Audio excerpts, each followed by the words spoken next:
Welcome back to the Dare to Dream podcast. My name is Vincent Van Patten, And I'm Gregory Russell Benedict.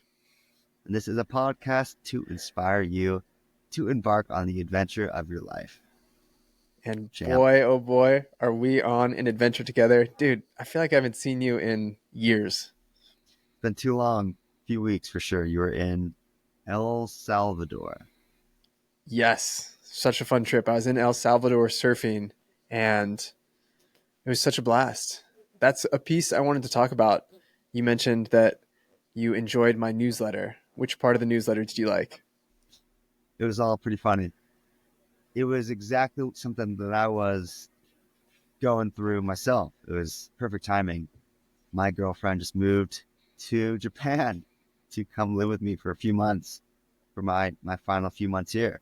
And it's our first week today of her being here. And I was feeling something in the beginning, just this pressure to kind of make sure that she's happy, that she is enjoying it, that she's, well, wasn't that I had to make sure she was doing these things. I was just worried if she was. Oh, is she enjoying Japan? Is she comfortable yet? Like, does she want to go home? Just these negative thoughts of just creating kind of anxiety and worry. And then I read your newsletter, and it was the exact same thing of being in El Salvador with your girlfriend. And you used to worry when you were surfing about if she was having any fun, if she was cold, and that's just not your job. And we Yes. can't. Yeah, and I'll elaborate on that a little bit. First of all, the boys both have girlfriends. This is Dare Yeah, to Dream history. sure is. It fucking happened. We did it. Absolutely wild. So, also before I share this, I'll say it's so funny because you and I we're always synced up. We're always experiencing the same things at the same time, even though you moved halfway across the world and tried to leave me permanently. You just can't Dude, escape. no. No, sir, I cannot. You got me. Yeah. So this concept that I was writing about in the newsletter is comes from Adlerian psychology. Alfred Adler was a big psychologist, and he was, I don't know if he was peers with Freud and Jung or if he was younger or older. My history is not the best on that, but he has this concept called the separation of tasks. And what it means is you need to focus on what your tasks are and stop trying to control the tasks of everyone else because one, it's unhelpful. It's going to add more worry and stress to your life. But two, you can't control what's going to happen to other people. And for me, this has become extremely relevant in my life with surfing. I wrote about in my newsletter how surfing is something that my girlfriend and I we love to do, but it used to be an incredibly stressful experience until I learned to separate tasks because as you mentioned, I was worried, are the waves too big? Are the waves too small? How's the lineup? Is it too crowded? Are people being mean to her? Is she cold? Is she having fun? And it's this constant battle with ourselves. And whether it's with your significant other or you're a parent and it's with your kids, I was talking to my parents about this last night at dinner, and they were like, "Yeah, this idea really resonates because you want the best for them. You want to make sure they're having fun. You want to make sure they're comfortable, but you can't control the ocean in the case of surfing." And so I wrote about in El Salvador, it was a breakthrough for us, but really for me in letting her have her own experience, realizing and reminding myself that even though I want her to get all the waves and have the most fun, that might not be happening at every moment during the trip. And I wrote about in the newsletter, my resilience or my willingness to adhere to this was tested when she was getting beat up. She got stung by 6 jellyfish. She took a foamy to the face and had a huge fat lip. And she smashed her shins on some rocks and her leash wrapped around her leg and she had this big bruise and she was basically just getting beat up left and right and the waves were really big and I had to obviously be supportive and empathetic and try and help once things happened, but I couldn't just sit out there the whole session worrying about if she was having fun because then it makes it no fun for either party involved. And if you're on the receiving end of someone trying to control the universe so that you have a better time, it sucks. It's not good for anyone involved. Yeah, dude. That's so interesting. It's seriously amazing how we were both on the exact same page with, I mean, it's just kind of wild. But yeah, a lot to say about that. And for starters, it's interesting that your parents bring it up between parents and kids feeling that way, because this thought that I've had, I'm like, how can you be, or just had it past, I don't know. Like, how can you be a parent and not be, like, if you have like three kids, how do you kind of worry about just them all finding their way perfectly? Like, how do you make sure they all find their way perfectly, that they do what they're supposed to do, that they're not getting into trouble and stuff? And I'm just like, I mean, it's this concept of you can't. You have each one and you do the best that you can and you show them love. And then through your actions, I think they see what it means to be a good person, what it means to be a man, what it means to be a good father. It's not that you have to tell them, make sure that they're doing everything perfect. You just got to be there for them in whatever they want to do, you know? And that was kind of a huge revelation of, wow, there is no right way to do it, but by this exact thing, the more you're just finding your way and the more that you can be there and that you're seeking meaning and finding what you're passionate about and stuff, your kids will feel that and then take that with whatever they want to do. Hopefully, this is the best case scenario, but it's happened with me and my dad and my mom, and using them as inspiration. And we are doing different things. I'm pursuing something quite different than what they did, but just by, it's more of just who they are. That is what I've been inspired by. And just worrying about if I'm on my perfect track, that's never been the way that they've raised me. It's always just been showing me love and being there for me. And that is what's given me the inspiration and the faith that things will work out fine. And then we said, letting her have her own experience. That is Yeah. huge, I think, for me and my girlfriend here. I don't need to cater the experience to make sure it's perfect or to make sure she's having fun. Because just because I love autumn, fall in Japan, and I'm just like so giddy. It's a rainy morning, it's cold and rainy. I'm saying this is my perfect. We both just here riding in the morning, and it's 10 o'clock now. Spent like the last couple of hours just riding here together. It's coffee, it's raining. This is literally my perfect morning. I love this so much. She does too. But even if she didn't, I wouldn't have to change that because it is what I love. And then we should, do something else to make sure you're happy. She needs to find her own way, in a sense. Like, obviously I'm doing things to have fun and make sure we're both enjoying this and having this experience together. But why I'm, very excited about her and wanted to make this happen and felt like this was the right step to take on this journey, and like ask her to come out to Japan and move in with me after knowing each other for a couple months I is love that so because much. we are diving in, buddy. It is an unorthodox relationship and it's fucking awesome. It's, yeah, it's really sweet. Because she has her own things going and because she's such an individual and she's just a badass and beautiful person. And that is why I'm like, wow, I don't think I have to choose between this like meaningful, deep life of passion and working hard and stuff and her. She will inspire me on this journey and I'll inspire her. And because she's pursuing her own stuff and is so her own person, that we complement each other rather than needing to like lead on each other. You do that in a relationship, but it's not that we're codependent. It's that we're two independent people coming together to create something even better. So I'm like, this feels right. And she felt it too. She just sent it.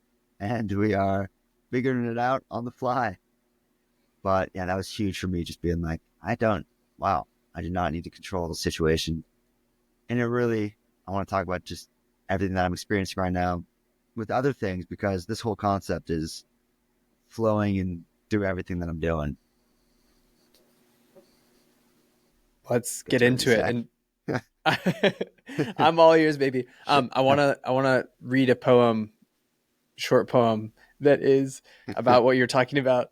It's 12 pages long. No, it's exactly. I love this idea of being two fully formed human beings coming together to partner instead of needing someone to complete you. And Michael Singer talks a lot about this. I've listened to other people recently who are saying that that's unrealistic and human beings are somewhat codependent by nature and that there is this mutual symbiosis that happens and it is okay to depend on people. But Rupi Kaur has one of my favorite poems of all time. And she says, I do not want to have you to fill the empty parts of me. I want to be I want to be full on my own. I'm going to start that over. I do not want to have you to fill the empty parts of me. I want to be full on my own. I want to be so complete I could light a whole city. And then I want to have you because the two of us combined could set it on fire. Mm, So good. that It's is like beautiful. two movers and shakers coming together to do big things. Exactly. And for the first time, I was like, wow, this person, I want to take this next step on this journey where bringing somebody in to light my world up even more. And like you're saying that when you are in a relationship and you start codepending and symbiosis, that for sure, it does happen naturally. I think in a way, it's like, especially that we're living together in this small space and we're kind of going to start becoming one entity, and we have to kind of take space for ourselves, which we're already doing, like having our own little routines and stuff. But naturally, that is the that's also the beautiful thing about a relationship. For the first time, I'm like, yeah, and I'm ready to have somebody help me a bit. I've been dealing with You need a lot of shit on help, my own buddy. for a while. Good You God, need a do lot I? of help. I need help. Yeah, I'm like, yeah, I could take some of the weight off myself of just dealing with chronic pain and just someone to get me out of my own head a bit, which has already been very helpful. And it's awesome. And I'm ready to like care for somebody, and have someone to feel my love. And could have gone one of two ways there. Um, yeah, so it's a beautiful thing, and we're at the beginning, and I didn't have a newsroom. I had a podcast. I wanted to scream her name on the top of a mountain. It's Anchorman. Yes. You said you wanted to share some more things in that vein. Yeah, so I've been going through this phase right now of, well, it's just amazing that what I'm learning through healing my chronic pain and realizing that it is all psychosomatic. So it's mind body sensations and symptoms that I've been having for 6 years with my back pain. What I'm learning, the most important thing really is to allow whatever you're feeling, to allow it all to flow, to not be trying to heal, to not be trying to fix something, because there's nothing to fix. Physically, there is nothing to fix. So if you continue trying to fix your pain, it's only perpetuating it. So it's just every day getting back to allowing whatever you're feeling in, be it emotions, feelings, sensations, physical, or just otherwise, everything you're feeling, allowing it in and then changing the perception to it, this being a bad thing to it being a good thing. It's good to feel these things. It's good to feel emotion. It's good to feel these things in your body, because that means it's flowing through you. And the only way it's going to leave is to embrace it and to allow it. And I'm just applying this to everything, to these thoughts that I was having about needing to make things perfect, and for my girlfriend here, and just allowing like these thoughts and just realizing that no matter what it is, it's gonna be gone at some point. Like, all things change in time, and the only way they will leave is to allow the things instead of trying to fight them, instead of trying to fix things or find an answer. There doesn't need to be an answer. And this, even a broader thing that I've been thinking about, and writing about for my newsletter this week is just this concept to get to where we're meant to go in life. I think, and this comes from Dry Creek Wrangler on YouTube, who's my guru, this old wise man, this cowboy in Wyoming, who's just an absolute legend. And he really goes against Dwayne. Dwayne. Is it Dwayne or Dwayne? Dwayne, man. Legend. Dry Creek Wrangler. It goes against like all the modern advice and just the people online just saying hustle culture, just work harder, all the stuff of what we believe makes us successful and look good in the eyes of other, and then just all the bombardment of social media, all that stuff. He's like after wisdom, and he's the best. So he has this concept of really the two things that will get you to where you're meant to go are preparation and patience. And how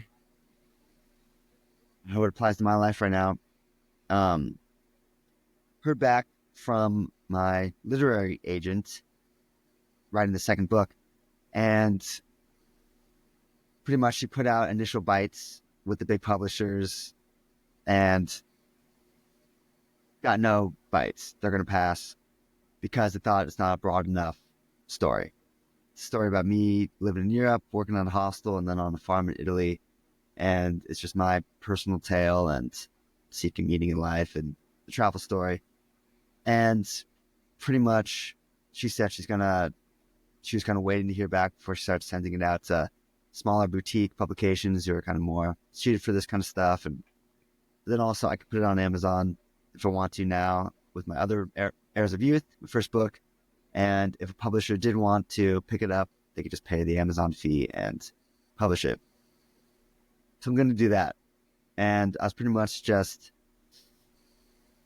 I wanted to take the shot first, do what I didn't do with the first book, and actually try to get it with publisher before just going straight to Amazon and self-publishing it.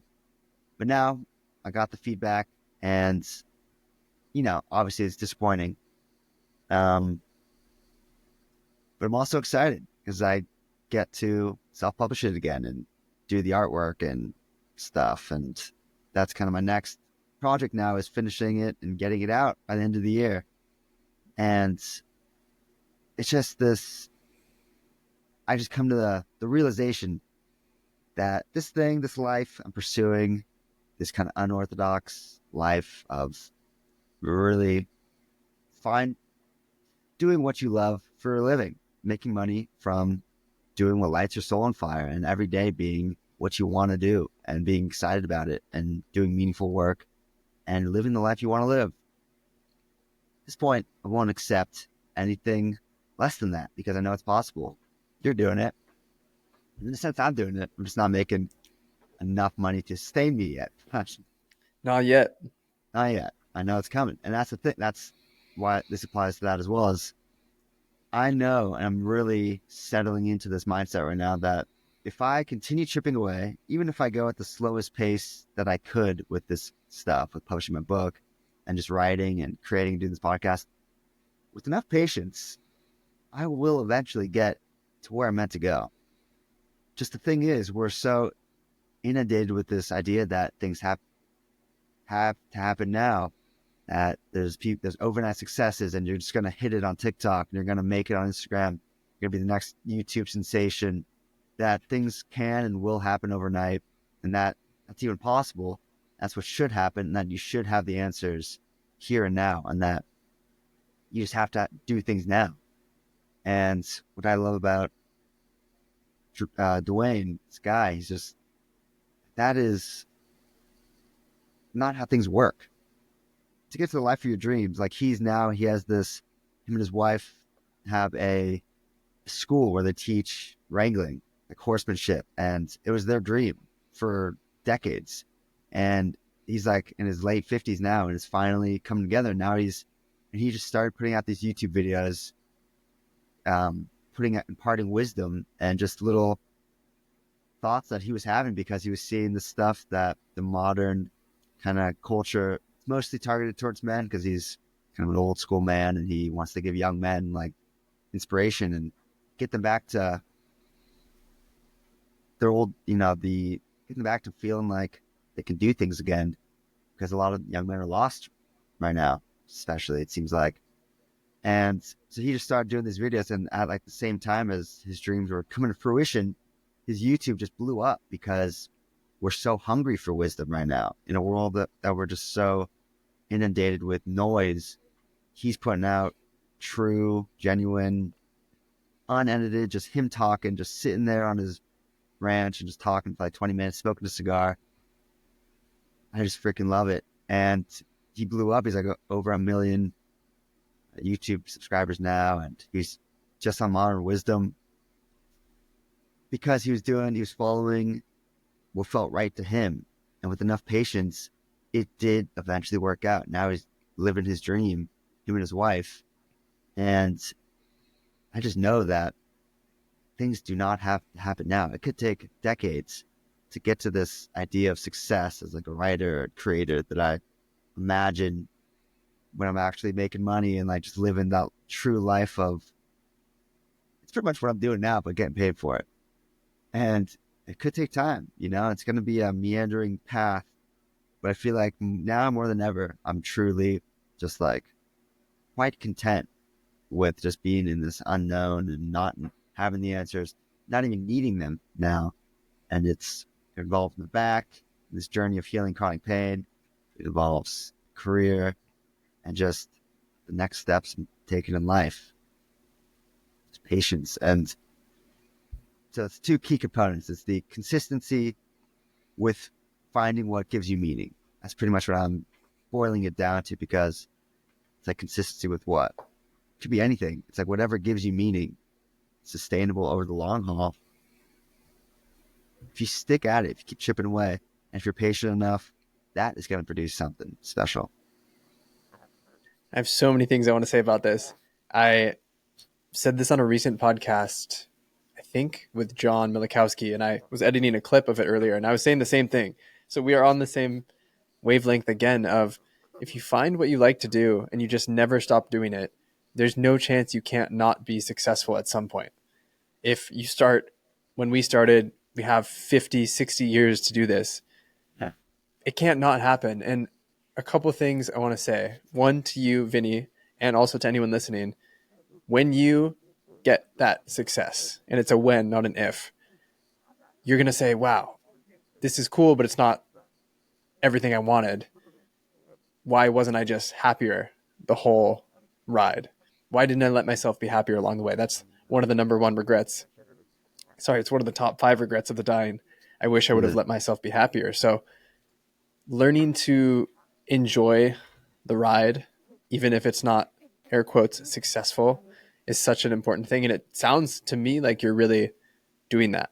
And you're coming to terms with not needing the answer as much and dancing in the unknown a little more. For sure. Yeah, I think it was Coco, having her come here is giving me like, that's also another element. Like, we don't know exactly how things are going to work out. We have ideas for what we want to do next after Japan, but I'm just like, wow, I know that things will be okay. They'll happen as they're meant to. And that has kind of bled into just with everything else that's going on, of just being very content right now with just life. It feels like I'm gaining clarity in that, like gaining clarity by realizing that I don't have to have the answers, and also slowing down in a way. I'm just kind of taking the foot off the gas a little bit. I think it's just less pressure on myself. It's not like I'm still doing the stuff, but it's less of like, I have to do this. I have to be in perfect shape. I have to get this done now in the perfect way, and I have to find the right way to write online. And then the more that I've taken the pressure off, it's like more good things are happening. Like, I made the most money I've ever made on Medium from my Burning Man story, and that was just unexpected. Tell us how much. Yeah, Share like it. $500. It's freaking amazing. Yeah, on one article. It's like, and totally did not see it coming. Just got the email. Wow, sweet. I'll take that. And it's like, if I keep, and I was just writing today, like yesterday, we found this just cafe in the morning and we went there first thing in the morning just to write. Both of us just having our journals. Sick little cafe in Nakano, our neighborhood here in Tokyo. And I could feel when I'm doing this, when I'm in an interesting place, it's the morning or coffee going, and I'm writing about something meaningful. I was writing about this. I could feel it in my body, in my bones. This fire, this energy that's coming through my hands. Maybe it's caffeine, but like I could feel just inspired. And like, if I, this is, this gives me a, a reason to trust myself, to trust this feeling, because this is good. This is objectively a good thing to feel inspired and joyful and happy by doing something meaningful. And I've been doing it for like 8 years, and I'm still just as fired up as I was as I started. That that means something. And if I just keep following this feeling, and it's curiosity, it's joy of doing something that makes my life simpler, which is writing, and more rich, and then I don't need to like have the answers. I don't need to get to some finish line. The only thing that matters is the experience that you have along the way. Like you're saying, why couldn't I have let myself be happy? Like that, what else matters but our daily experience of being alive? Like how you actually feel. If you're just killing yourself to get to the end goal, your actual experience, what you feel, is just shitty the whole time. What was the point? It's kind of what I'm mulling over. Totally. And an idea that is coming out of us chatting right now is that good stories often suck while you're living them. You hear about J.K. Rowling and how many times she got rejected by publishers for her books. And literally every writer you've ever heard of has gotten rejected over and over and over again. And you hear that and it's inspiring and you're like, wow, they kept going. And I imagine when you got that email saying that the publishers passed on you, it probably felt pretty terrible. It's not necessarily inspiring in the moment. And I think that's something to remember is that a good story, yes, there's the stories where everything's going great and it's fun to tell afterward, but most of the good stories really suck while they're happening. And there's a lot of conflict and a lot of strife that you have to move through. They always do. You need some sort of friction to that makes you dig deep. And it is cool to feel like I'm coming out of the other side of this back pain journey. But that without that, I don't know what my life would have been like. Like it I'm almost well, I definitely am seeing it now. It's not just like this 6 year, just this random chapter of like back pain. It connects, it's a through line that connects all the way through childhood and will continue to weave through my life because it's what it means is how I've dealt with emotions, how I've dealt with just feelings. That is what's created the chronic pain since I was a kid. It was just coming out in different ways. I had stomach pain, I had headaches, and I would like eat when I was unhappy and just not talk and shut myself in my room. That was all this mind body stuff of physical manifestations of inner pain. And it came out at a stress, it started with back pain at a stressful time in my life was when I just graduated college and didn't know what I was doing. And it was a stressful time trying to figure out what was going on. And that's when usually chronic pain starts is at like a pivotal, stressful time. And it definitely did. And then it's been going on throughout my 20s. And now I'm finally getting to a place of understanding it. And it's helped me, it's helped me with this situation with Coco, of realizing that it's not my job to make sure she's happy. Whatever makes that creates less stress in my body it's probably the answer, you know? And obviously naturally gonna worry a little bit and want things to be good, but I'm just learning how to regulate the nervous system and my emotions and allowing them more. It's not just like making sure you're just not stressed and like peaceful, but it's allowing. That's if I could say one thing that is really the crux of this whole healing journey, it's allowing everything. So if you are feeling worry, if you are feeling pain, if you are feeling scared, allow those things instead of trying to act like they're not there by fighting them. Allow it all, and then that is how it finishes through. I'm doing a quick Google search here because I was reading a book the other day, and this Indian guru was talking about the secret to a happy life, the secret to a fulfilled life, because this business type person was asking him, and it was Krishnamurti, and he says, "I don't mind what happens." That's his secret to life, not minding what happens. Because if you don't mind what happens, you are allowing reality to unfold as it will unfold, whether you like it or not.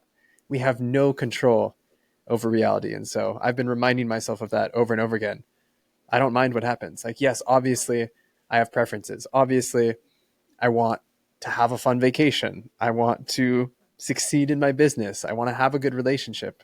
But letting go of some of that because we actually can't control it has been super helpful for me. And it sounds like you're stepping into that too. Big time. Yeah, that's a great point. I mean, that's a beautiful phrase. Don't mind what happens. And that's the thing, like, it is just really becoming aware that everything is out of our control. And it's fascinating being in a relationship for the first time in a long time and just, start feeling little jealousies or just you start feeling those feelings of like, wow, I feel that. I like this person I'm in a relationship with them now. And like, there are new feelings of, seeing them talk to other people and you're like, wow, like can't control any of this. She's got whole life that was lived before me.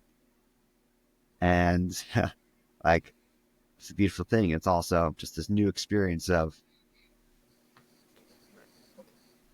unclenching your hand and being like, I can't control anything that happens here. All you can really control is how you respond to things instead of just reacting to so much stimulus, and the great unclenching. That's pretty much what I'm. Unclenching the hand, unclenching the cheeks. You got to let But that shit go. exactly, no pun So intended.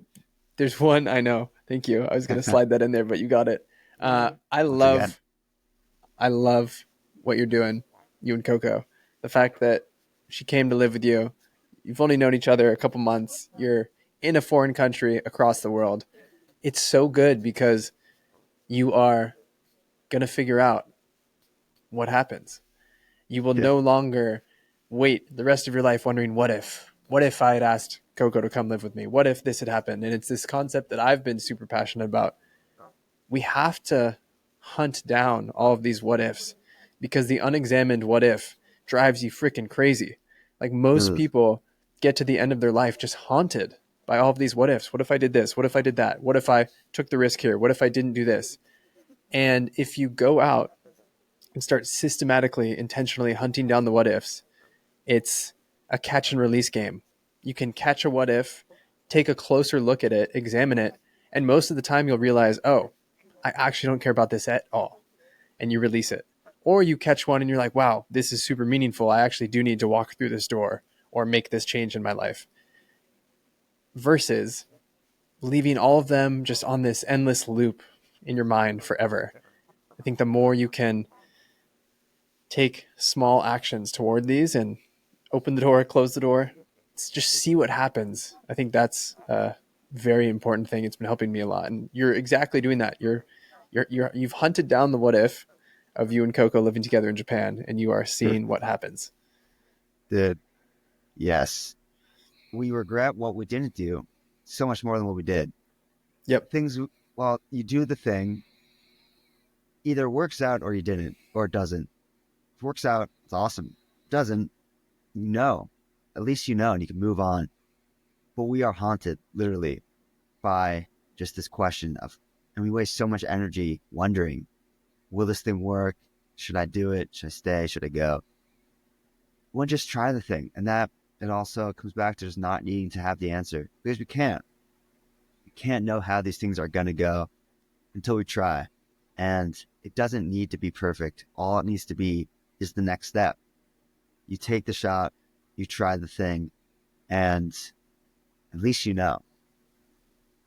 We were Dude, literally, and you're yeah, sorry go to ahead. interrupt you. You're Yeah. literally describing something that happened with me recently. I have wanted to build a community, an online community, because I meet all of these amazing people from all over the country and the world. And I'm like, damn, if we all got together on a call, it would be so fun. And for the past year and a half, 2 years, I haven't done it. And I finally sat down and I was like, why the heck am I not doing this? And I Mm, realized it all comes down to this little fear that is so insignificant when I say it out loud.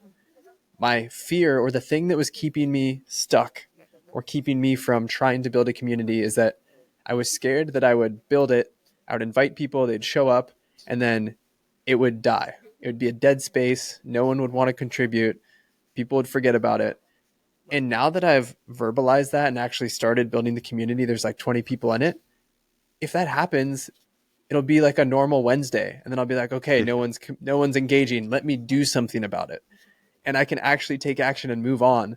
And literally, it's like embarrassing to admit that it was that little thing keeping me stuck, but that happens for so many people. It's that little what if that isn't even fully thought through that keeps us stuck. And again, if we can just like take a moment and examine it, we might realize, wow, that's ridiculous. And I will be okay on the other side. Like you said, if you just do the thing, it either works or it doesn't work. And if it doesn't work, you can figure out what to do to make it work. And if that yeah, doesn't work, you can try something else. It's this constant true iteration. on. That's one of the biggest lessons I've learned in my entire life, is there is no such thing as failure if you learn from it. Failure is Mm, just painfully and hilariously condensed learning that often comes at you publicly and you learn from really fast. yeah, it's all just experiences. Yeah, the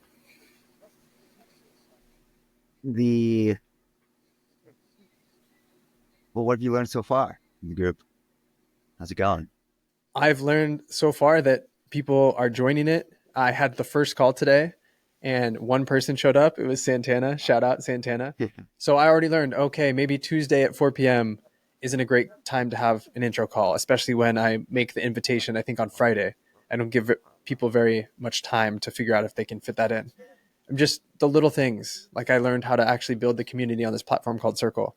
You Oh man, I'm getting fired up about this because there's so many things that I've put off for so long. And the only way to learn how to do them is to actually do them. You learn Yeah, how to do the thing you're afraid of not knowing how to do by actually doing the thing. And that's the only way you're going to learn. big time.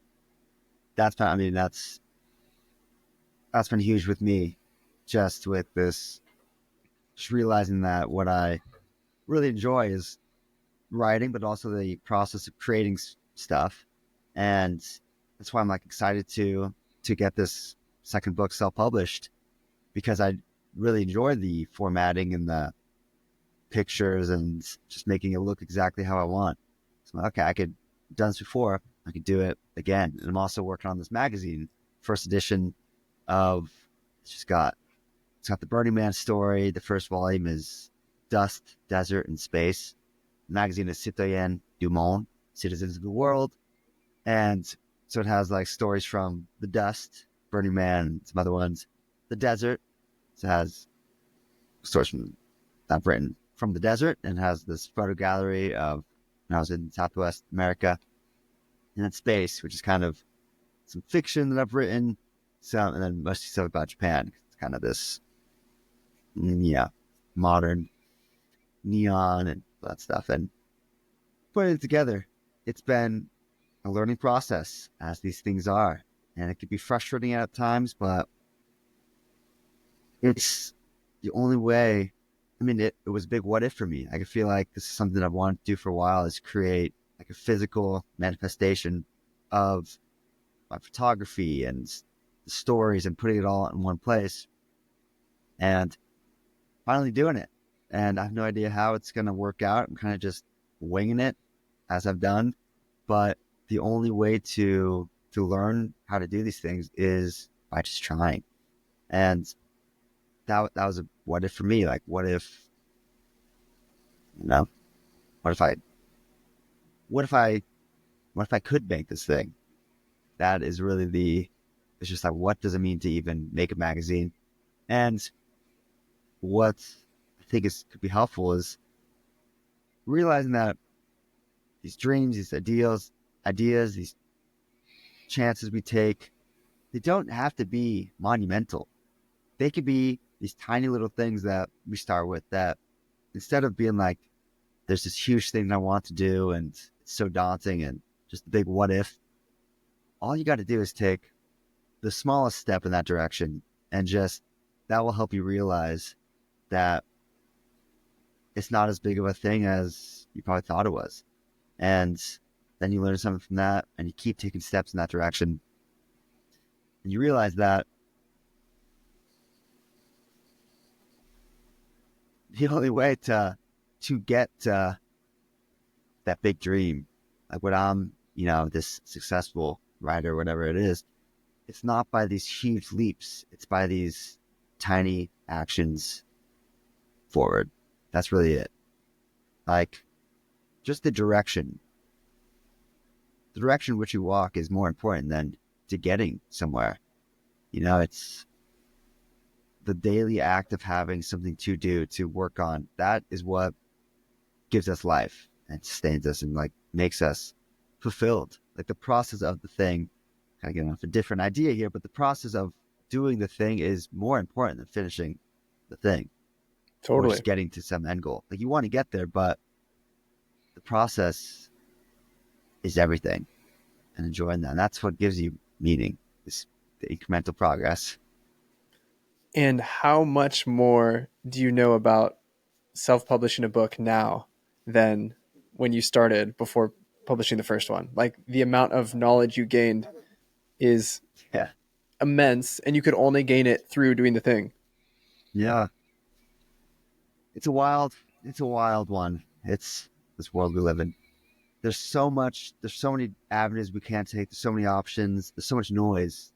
To come back to this idea, there's so much noise in the world right now that that's why I'm just like finding clarity and just realizing that all these things that seem like the answers that people are spewing, even us, they're not the answers. Maybe they're working for us. Maybe they work for those people. Like Alex Hormozy comes to mind, and just work harder. Like, that's not my answer. It could be, but I don't think it would make me happy. And like we were saying before, what is then the point if you're unhappy pursuing this thing? You got to find what works for you. And I feel like it is really liberating for me to realize that it's all just information that we're taking in. Like, these are not truths. They're not absolutes. And we really do have our truth inside of us. That is the only thing that makes sense, is what's inside of us.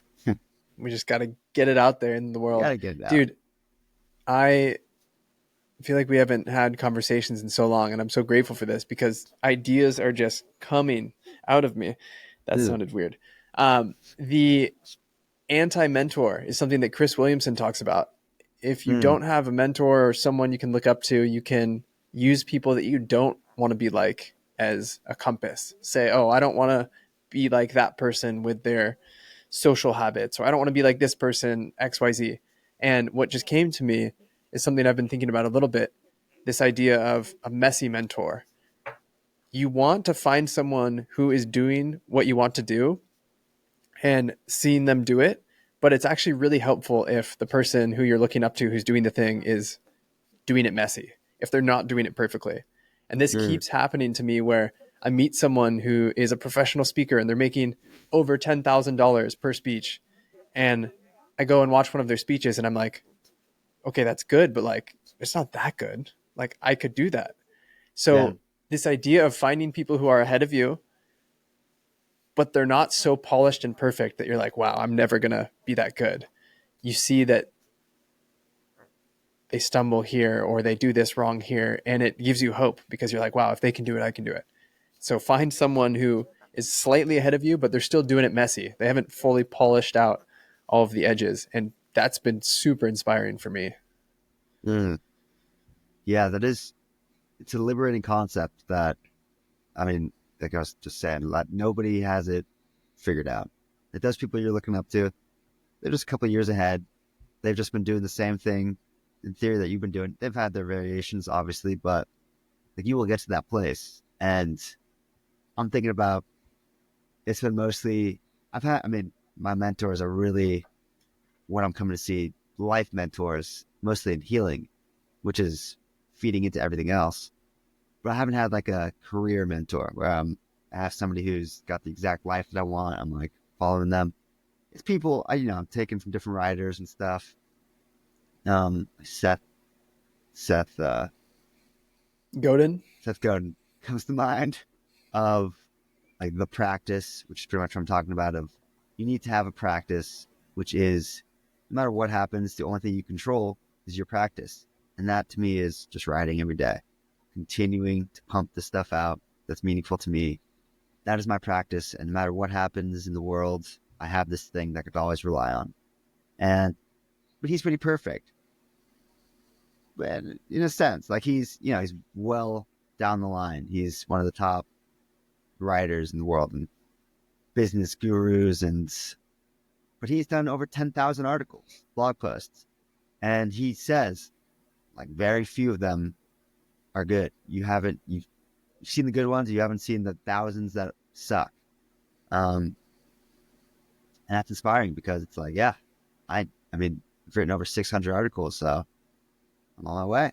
And like it really is, it's cool. And like Dwayne, realize like these people that we look up to, yeah, Chris Williamson is in his mid 30s or whatever, but like He's that 36. takes 36. These things Yeah. they take time, and you're not supposed to be at that stage when you're in your 20s, even in your 30s. Like you're supposed to be. This is, as Carl Jung says, until you're 40, you're just doing research. Life doesn't start until you're 40. You're just doing research. There it is. Until then, just doing research. You get it. You're just experimenting. You're figuring things out. Like you're figuring out what works. You're just who you are. And having, ton of money when you're young isn't necessarily the answer, even though it's what we want. We want to be hitting it. And for everyone listening who's wondering why I just said he's 36 passionately for Chris Williamson is because in my mind, he's 30 or 31. And I'm like, wow, I'm going to turn 30 in January.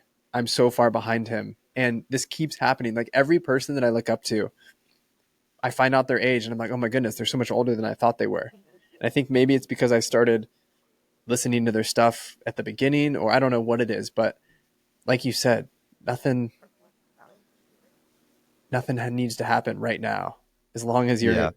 building the foundation for your craft and figuring out what you want to do. Doesn't need to all happen now. Doesn't need to all happen now. Just write that down. Yes. That's, take the weight off yourself. Just like we were saying, it's important to have a direction. And that, like I said it before, I think the direction doesn't mean you have a perfect career, doesn't mean you know exactly what you want to do. It is, my direction is seeking what gives my life meaning. If that is simply asking the questions, then that is a direction. And by doing this podcast, by writing, I'm asking the questions of who I am, of what makes me happy, of the type of life that I want, what sustains me on a daily basis, gives me meaning. That is a direction which to walk. And with enough patience, It's only a matter of time in this life. Things will fall into place as they're meant to. And you're already a successful writer. You made $500 from an article. Thanks, bud. That one felt good. Yeah, it was just like, I did it because I wanted to. It's fun, different kind of story, well received by the community. And now I'm going to get it in print. It's going to be cool. Pictures and stuff. It's a magazine. I love it. I So can't yeah, wait to man. have your magazine and that big fat book number 2 on my bookshelf. Mm. Me too, bud. Yeah. End of the year is what I'm gunning for. Enjoying the process, enjoying just freaking this.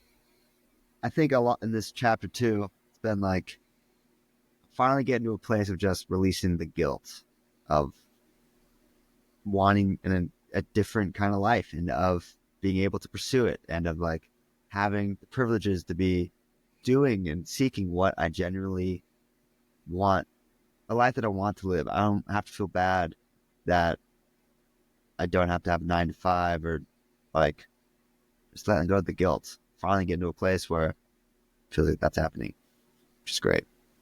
Good. Yeah. Good. I love to hear Good. that. Anything else before we wrap up for today? I don't think so. Yeah, anything popping off for you? I think we covered everything. We covered everything and more. New ideas came out of this, which I always love just getting in flow with you. It's such a fun experience. And I love what you Sure wrote is, man. down of it doesn't all need to happen right now. I think that, yeah, that ties it all together pretty well. Doesn't need to all happen now. There we go. I like how you said it better. Doesn't need to all happen now. Yeah, it really doesn't. Enjoy where you're at because you're going to look back and be like, why wasn't I happier? I was chilling. I didn't have the answers, but I was in that place for a reason.